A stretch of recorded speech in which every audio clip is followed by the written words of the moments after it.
여러분, 우리가 뉴스를 보거나 그 굵직한 재판 결과들을 접할 때마다 말이죠. 마음 한구석이 턱 막히는 듯한 답답함을 느낄 때가 종종 있지 않으신가요? 네네, 충분히 그럴 수 있죠. 그러니까 법이라는 게 원래 우리 사회를 지탱하는 가장 공정한 저울이어야 하는데 막상 현실에서는 굉장히 차갑고 계산적으로 움직인다는 인상을 받곤 하거든요. 맞아요. 흔히들 말하는 유전무죄, 무전유죄라는 말이 괜히 나온 게 아니니까요. 그렇죠. 자본력이 곧 방어력이 되고 반대로 돈이나 권력이 없으면 그 법의 잣대가 훨씬 가혹해진다는 그 씁쓸한 느낌 말입니다. 누군가는 타인에는 돌이킬 수 없는 해를 입히고도 끝까지 법의 맹점을 이용해서 빠져나가려 하는데 정작 시스템은 피해자의 고통보다는 절차상의 승패에 더 집착하는 것처럼 보일 때 그때 우리는 과연 정의가 존재하는가 이런 근본적인 질문을 던지게 되는 거죠. 네, 바로 그겁니다. 누구나 한 번쯤은 가져봤을 법한 본질적인 회의감이에요. 실제로 우리가 매일 언론을 통해 목격하는 현실 속 사법체계의 뚜렷한 한계이기도 하고요. 법이 본연의 목적을 잃고 단순히 처벌의 수위나 절차적 정당성만을 따지는 거대한 기계처럼 느껴질 때 대중은 법에 대한 신뢰를 잃게 마련이죠. 그래서 바로 그 지점에서 오늘 우리가 함께 파헤쳐볼 이 심층 탐구 자료가 아주 흥미롭고 새로운 시각을 제공합니다. 네, 오늘 자료 정말 흥미롭죠? 오늘 저희가 준비한 자료들의 핵심 주제는 바로 이타심에 기반한 최소한의 법이라는 철학입니다. 그리고 이 철학이 현실 세계에서 구체적으로 어떻게 작동하고 있는지를 보여주는 국가 사례, 그 노르웨이의 이야기도 깊이 있게 다뤄볼 텐데요. 네. 본격적인 논의에 들어가기에 앞서서 저희의 역할을 한 가지 명확히 짚고 넘어가고 싶습니다.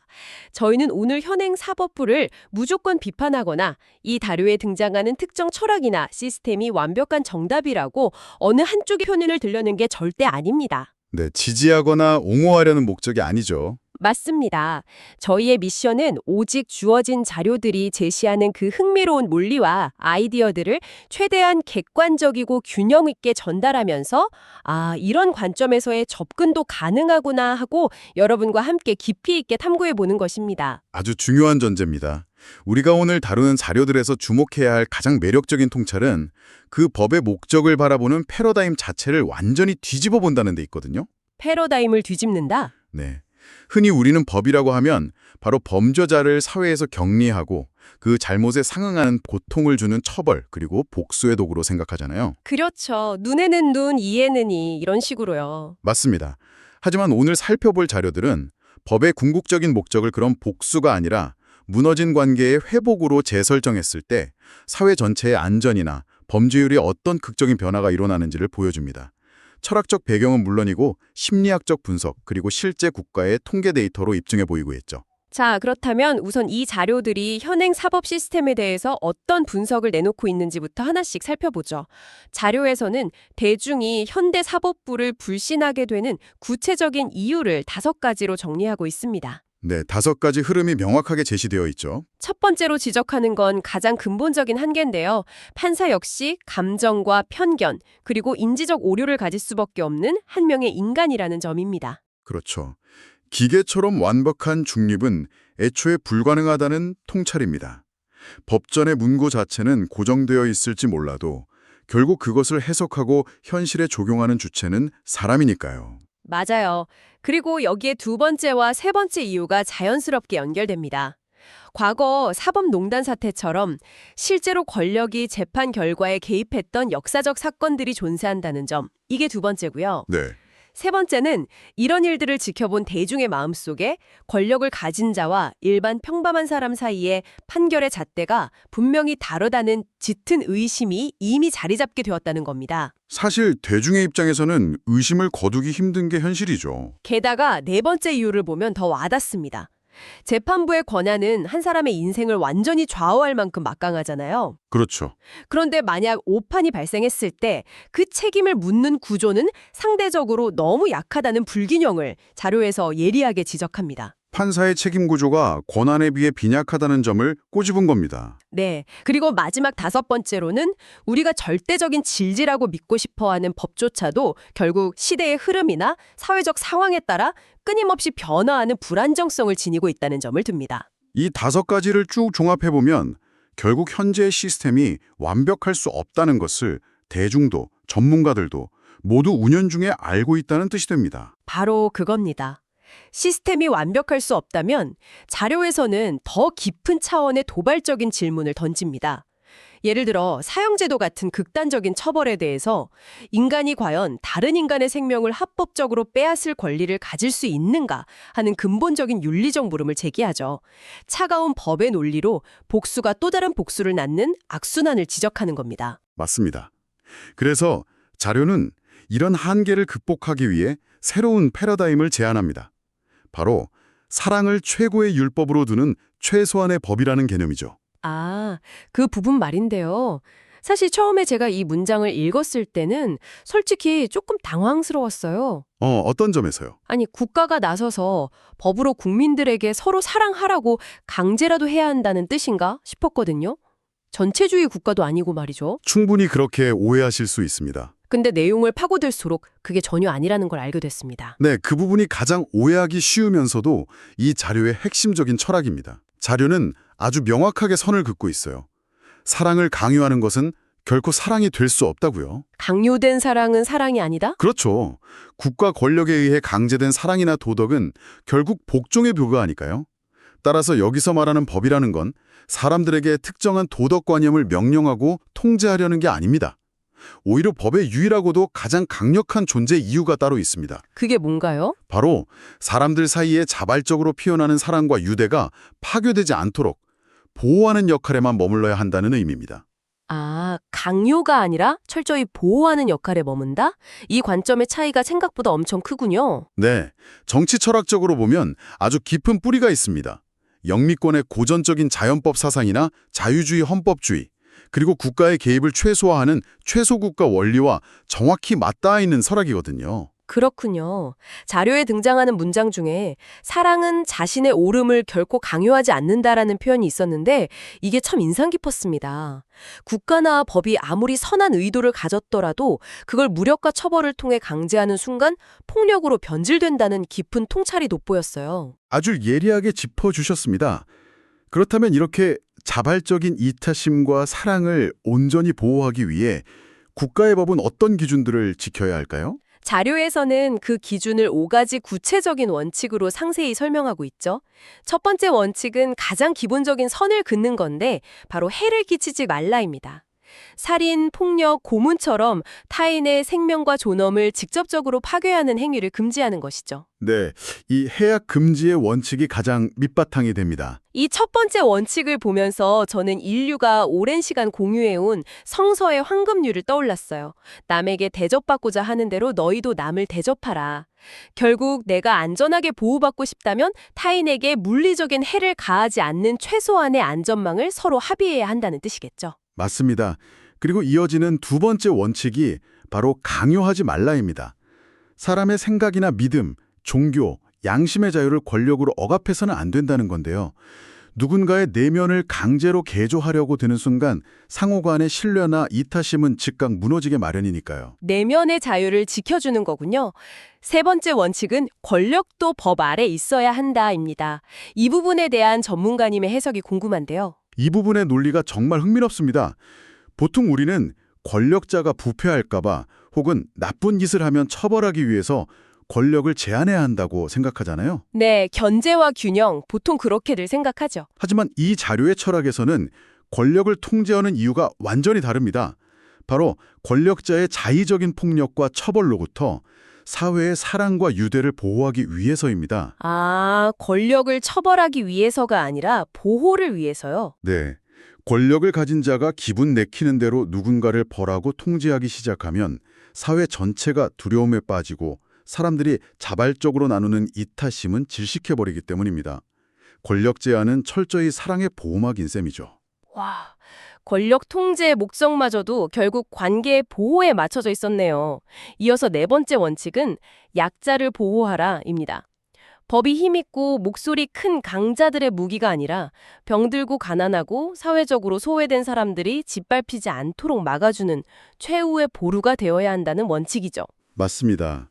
자료에서는 이 부분을 설명하기 위해 예수님의 사례를 언급하기도 합니다. 당시에 엄격하고 차가운 율법주의 대신 늘 사회적으로 버려진 자들 곁에 머물며 그들의 방패가 되어주셨던 그 이타성의 실천을 강조하는 거죠. 그리고 마지막 5번째 원칙. 이게 오늘 논의를 현대의 사법 시스템과 가장 극명하게 대비시키는 핵심 포인트 같은데요. 바로 처벌보다 회복을 목표로 하라입니다. 네, 이 지점에서 현대 헌법과의 철학적 전제가 완전히 갈라집니다. 현대의 헌법 체계는 기본적으로 인간은 언제든 타인에게 해를 끼칠 수 있는 이기적이고 악한 존재라는 전제에 바탕을 두고 있습니다. 그래서 강력한 국가 권력을 동원해 일벌백계함으로써 그 악한 본성을 억제하려고 하죠. 하지만 이타심에 기반한 최소한의 법은 사람에 대한 전제 자체가 다르다는 거군요. 사람은 누구나 실수하고 무너질 수 있지만 동시에 적절한 환경이 주어지면 스스로 성찰하고 긍정적으로 변화할 수 있는 존재라는 믿음 말입니다. 정확합니다. 그래서 고통을 가하는 처벌 자체에 에너지를 쏟는 대신에 가해자가 선한 본성을 자연스럽게 회복할 수 있는 구조를 만들어주는데 모든 초점을 맞추는 겁니다. 사실 제가 여기까지 자료를 읽으면서 머리로는 어느 정도 이해가 되면서도 마음 한편으로는 여전히 회의적인 생각이 들었거든요. 어떤 점이 가장 걸리셨나요? 범죄자들에게 회복의 기회를 준다? 말은 참 아름다운데 당장 흉악범죄가 뉴스를 도배하는 현실에서 이게 가당키나 한 소린가 하는 의문이 들었죠. 범죄자들에게 너무 온정적인 태도를 취하면 사회가 오히려 더 위험해지는 거 아닌가? 이런 불안감도 들고요. 많은 분들이 처음엔 다 그렇게 생각하십니다. 지극히 자연스러운 반응이에요. 하지만 자료의 후반부에 등장하는 현실의 통계, 그리고 생생한 국가 사례를 보시면 직관이 틀렸을 수도 있다는 걸 깨닫게 되실 겁니다. 네, 저도 그 부분에서 정말 머리를 한 대 맞은 것 같았습니다. 이 이상적인 이야기가 과연 현실에 존재할까요? 하고 화제를 넘어가 보죠. 현대 형사 정책에서 가장 성공적인 모델로 평가받는 곳이 있죠. 바로 노르웨이의 회복 중심 정의 시스템입니다. 네, 노르웨이는 한 가지 절대적인 대전제를 철학으로 삼고 절대로 타협하지 않습니다. 바로 우리는 범죄자의 자유만 빼앗을 뿐 그들의 인간성은 결코 빼앗지 않는다는 원칙입니다. 범죄자의 자유만 빼앗고 인간성은 빼앗지 않는다. 네, 사회로부터 격리된 감금 자체가 이미 강력한 처벌이며 거기에 국가가 의도적인 고통을 추가하지 않는다는 철학입니다. 범죄를 날 때부터 악한 사람의 소행으로 보는 게 아니라 실패한 삶의 결과로 바라보는 거죠. 이 철학이 실제로 어떻게 구현되어 있는지 노르웨이의 할덴 교도소 사례가 자료에 아주 디테일하게 묘사되어 있죠. 제가 이 교도소의 풍경을 자료를 통해 꼼꼼히 살펴봤는데요. 여러분, 우리가 보통 영화나 미디어를 통해 접하는 차갑고 억압적인 감옥의 모습과는 완전히 180도 다릅니다. 네, 감옥이라기보다는 하나의 생활 공간에 가깝죠. 맞아요. 일단 건물을 둘러싼 살벌한 쇠창살이 아예 없어요. 그리고 수감자들은 감시하기 편하게 수임번호로 불리는 게 아니라 각자의 진짜 이름으로 불립니다. 인격체로 대우하는 거죠. 방도 무슨 개인 방 같아요.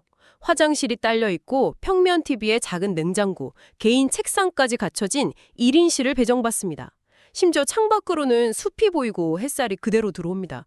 솔직히 저도 처음엔 이게 교도소인지 기숙사인지 당황스러웠거든요. 공간의 쾌적함도 충격적이지만 더 파격적인 건 바로 교도관들의 역할입니다. 일반적인 미국의 시스템이나 우리에게 익숙한 감옥 환경에서 교도관의 주된 업무는 무장한 채로 수감자들의 일거수일투족을 감시하고 통제하는 거잖아요. 네, 수감자와 교도관 사이엔 늘 팽팽한 적대감이 흐르고 긴장 상태죠. 하지만 할덴 교도소의 교도관들은 철저히 멘토의 역할을 수행합니다. 그들은 무기를 소지하지 않습니다. 대신 수감자들과 체육관에서 함께 땀을 흘리며 운동을 하고 같은 식탁에 나란히 앉아 식사를 하면서 대화를 나누고 상담을 합니다. 통제가 아니라 관계 형성에 온전히 집중하는 겁니다. 감시자가 아니라 멘토라니 정말 놀랍네요. 교도소 내 교육 프로그램도 시간을 때우는 수준이 아니더라고요. 단순히 수감만 해두는 게 아니라 출소 후에 사회에 나가서 정상적인 삶을 살 수 있게 학교 교육 과정을 운영하고 직업 훈련을 시킵니다. 음악 스튜디오에서 기타나 키보드를 배우고 전문 셰프처럼 요리 수업도 듣게 해요. 네, 그 모든 과정이 수감자들에게 이런 메시지를 주는 겁니다. 너는 사회에서 버려진 존재가 아니다. 너는 여전히 변화할 수 있는 가치 있는 사람이다. 이걸 끊임없이 상기시키는 거죠. 자, 근데 여기서 여러분도 가장 궁금해하실 핵심 질문이 남습니다. 이렇게 수감자들을 인격적으로 대우해주고 쾌적한 환경까지 제공하면 그들이 속으로 감옥을 만만하게 보고 출소 후에 다시 범죄를 저지르지 않을까요? 처벌의 두려움이 없으니까요. 우리의 직관은 늘 강력한 처벌만이 범죄를 억제할 것이라고 믿어왔죠. 하지만 전문가로서 강력한 데이터를 보여드리겠습니다. 엄벌두위를 아주 강하게 채택하고 수감 환경이 열악하기로 유명한 미국의 경우 교도소 출소 후 재범률이 무려 60에서 70%에 달합니다. 감옥에 다녀온 10명 중 최소 6명 이상이 또 다른 피해자를 만들고 다시 감옥으로 돌아온다는 뜻입니다. 10명 중 6명 이상이요? 엄청난 수치네요. 반면 방금 말씀하신 그 호캉스 같다고 느끼셨던 노르웨이의 재범률은 불과 약 20% 수준에 머물고 있습니다. 처벌이 강할수록 재범이 줄어드는 게 아니라 회복 중심일수록 재범이 줄어든다는 이 핵심 결론이 통계로 명백히 증명된 겁니다. 60에서 70%대 20%. 우리 오랜 믿음이 실제 데이터 앞에서는 철저히 무너져 내리는 순간이네요. 그렇다면 도대체 이 회복 중심 정의, 화해 기반 형사 시스템이라는 구조가 범죄자의 내면에서 어떤 작동 원리를 거치길래 이런 마법 같은 결과가 가능한 걸까요? 자료에서는 이 시스템의 작동 방식을 크게 3단계로 나누어 아주 논리적으로 풀어내고 있습니다. 네, 첫 번째 단계가 가해자가 스스로 책임을 인정하도록 유도하는 거였죠. 강압적인 수사로 억지 자백을 받아내는 게 아니라 가해자 자신이 저지른 일이 단순한 법 위반이 아니라 타인의 삶을 파괴한 일임을 스스로 깨닫게 만드는 과정이요. 맞습니다. 그리고 그 깨달음을 극대화하는 가장 강력한 장치가 바로 두 번째 단계입니다. 양측이 동의한다는 전제하에 진행되는 피해자와 가해자의 대화 시간이죠. 저는 이 부분이 정말 인상 깊었어요. 피해자가 자신이 겪은 끔찍한 고통을 가해자 면전에서 직접 말하고 가해자는 그걸 회피하지 않고 직접 듣고 이해해야 하는 거잖아요. 네, 심리학적으로 왜 이 방식이 효과적인지 분석해보면 답이 나옵니다. 일반적인 강력한 처벌 중심의 감옥에서는 죄수들이 열악한 환경 속에서 극심한 수치심과 사회적 배제만을 경험합니다. 사람은 극단적인 수치심에 몰리면 그걸 반성으로 승화하기보단 분노와 적대감으로 바꿉니다. 결국 출소할 때쯤이면 더 위험한 사람이 되어 나오는 거죠. 아, 오히려 사회에 대한 앙심을 품게 되는 거군요. 하지만 회복 시스템에서는 피해자와의 직면을 통해 가해자의 공감 능력을 깨웁니다. 책임 인정과 인간적인 대우를 받으면서 자신의 잘못을 변명이나 분노로 덮는 대신 자기 변화의 가능성을 열게 되는 겁니다. 벌을 받는 것보다 피해자의 눈을 보고 고통을 마주하는 게 진짜 인간이라면 훨씬 더 뼈아픈 변화의 계기가 되겠네요. 마지막 세 번째 단계가 바로 이 깨달음을 바탕으로 한 실질적인 회복 중심의 해결입니다. 네, 복수가 아니라 관계 회복을 목표로 사과하고 피해를 부상하고 공동체 봉사를 하며 재활 프로그램을 거치는 실질적 과정이죠. 그렇군요. 그런데 전문가님, 자료를 보면 이 시스템이 단순히 교도소 안에서만 이루어지는 게 아니라고 강조하잖아요. 매우 중요한 포인트입니다. 노르웨이에 이런 시스템이 가능한 건 그 바탕에 깔린 사회적 조건들 덕분입니다. 높은 사회적 신뢰, 낮은 빈부격차, 강한 복지체계, 높은 교육 수준 같은 것들이죠. 교도소 안에서의 회복뿐만 아니라 사회 전체가 범죄자를 다시 받아들일 수 있는 튼튼한 회복 구조를 이루고 있어야 가능한 일입니다. 아, 사회 인프라가 필수적이군요. 그래도 희망적인 건 자료에 따르면 다른 국가들도 도입해서 성공하고 있다고요. 네, 핀란드나 독일 같은 다른 유럽 국가들도 이 사례를 적극 반영하고 있고요. 특히 뉴질랜드에서는 청소년 범죄를 다룰 때 이 회복 중심 시스템을 도입해서 아주 놀라운 성공 사례들을 만들어내고 있습니다. 자, 그렇다면 여러분 잠시 숨을 고르고 우리의 현실로 돌아와 보죠. 오늘 우리가 탐구한 저 멀리 북유럽의 교도소 이야기가 당신과 그리고 저와 무슨 상관이 있을까요? 나와는 상관없는 남의 일이라고 생각하실 수 있지만 자료가 짚어주는 가장 중요하고 서늘한 진실이 하나 있습니다. 사형이나 절대적 무기징역을 받는 극소수를 제외하면 대부분의 범죄자는 결국 형기를 마치고 우리가 사는 이 평범한 사회로 다시 돌아온다는 사실입니다. 맞아요. 우리 동네로 오고 우리가 매일 타는 지하철을 함께 타게 된다는 거잖아요. 그렇습니다. 범죄자가 사회로 돌아올 때 감옥에서 배운 분노와 적대감을 품고 더 위험해져서 돌아올지 아니면 자신의 잘못을 깨닫고 타인과 평화롭게 공존할 수 있는 더 성숙한 상태로 돌아올지 결정하는 것. 그건 다름 아닌 그 사회가 어떤 법 시스템을 채택하느냐에 달려 있습니다. 이것이 곧 나와 내 가족의 실질적인 안전을 결정짓는 문제군요. 네. 전통 시스템에 너는 벌을 받아야 한다는 배제의 논리와 노르웨이 시스템에 너는 변할 수 있고 우리는 도울 것이다라는 회복의 논리. 이 두 가지 중 무엇을 선택하느냐가 우리 사회의 미래를 결정하는 겁니다. 너는 벌을 받아야 한다와 너는 변할 수 있다. 이 두 문장의 대비가 정말 긴 여운을 남깁니다. 자, 오늘 이 깊이 있는 자료 탐구를 바탕으로 청취자 여러분께 새로운 질문을 하나 던져보고 싶습니다. 네, 어떤 질문이죠? 거창한 국가의 법제도뿐만 아니라 우리의 일상은 과연 어떤 모습일까요? 여러분이 매일 출근하는 직장 혹은 학교, 가장 가깝지만 복잡한 가족 안에서 누군가 큰 실수를 하거나 갈등이 생겼을 때 말입니다. 우리는 보통 잘못한 사람을 찾아내서 비난하고 망신을 주고 처벌하는 데 집중하고 있나요? 아니면 파괴된 관계를 다시 회복하고 그 사람이 지난번의 실수에서 무언가를 배워 더 나은 방향으로 변할 기회를 주는 데 에너지를 쓰고 있나요? 아주 현실적이고 묵직한 화두네요. 네, 오늘 하루 여러분의 주변에서 날카로운 단죄와 처벌 대신에 따뜻한 회복을 선택할 수 있는 순간이 혹시 있는지 한번 찾아보시는 건 어떨까요? 어쩌면 그런 작은 변화들이 모여서 우리 일상 속에 아주 단단하고 안전한 신뢰의 그물망을 만들어갈 수 있을지 모릅니다. 정말 좋은 제안입니다. 일상에서의 작은 실천이 큰 변화를 만드니까요. 오늘 저희가 준비한 이 심층 탐구가 여러분의 생각의 지평을 넓히는데 조금이나마 즐겁고 의미 있는 자극이 되었기를 바랍니다. 전문가님, 오늘 깊이 있는 분석과 통찰 너무 감사드립니다. 저 역시 고정관념을 되돌아보고 새로운 시각을 나눌 수 있어서 매우 즐겁고 뜻깊은 시간이었습니다. 끝까지 함께해 주신 여러분 진심으로 감사드립니다. 다음 시간에도 세상을 이해하는 더 흥미롭고 예리한 자료들과 함께 깊이 있는 대화로 찾아뵙겠습니다. 감사합니다. 감사합니다. 안녕히 계세요.